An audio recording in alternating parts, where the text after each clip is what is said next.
Yeah, no, I'm constantly searching for different ways to put myself at a disadvantage. So like I wrote a blog years ago about like, I think I called it,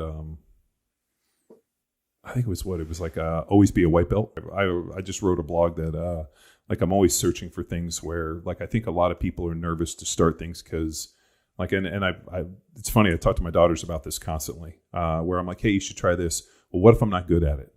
And I'm like, everybody sucks. That's the definition of beginner.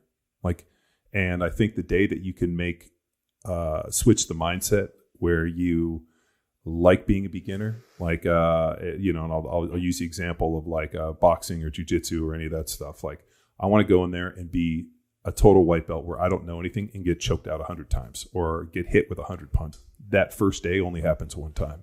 And then the second time you come in and you have a little more experience and so you come up. Like that first day to go in and suck at something only happens on the first day. And so trying to explain that to my daughters and being like my daughter's new basketball season started yesterday. So she has a new team. We went there. She was all nervous in the car.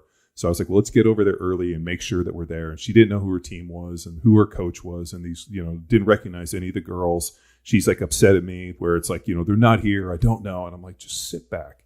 Actually, you know what? Let's go out and shoot baskets. So we went out. We were just shooting baskets. And eventually somebody blew a whistle. And I was like, hey, there's some other girls over there about your height. Why don't you go over there and we'll talk to this guy. So we go over to the coach.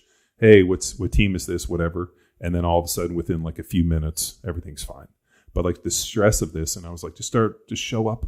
We'll find out who's about your height, because there were some younger girls and some older girls. Like she's 10. And I'm like, okay, we'll look for girls of similar size, similar age.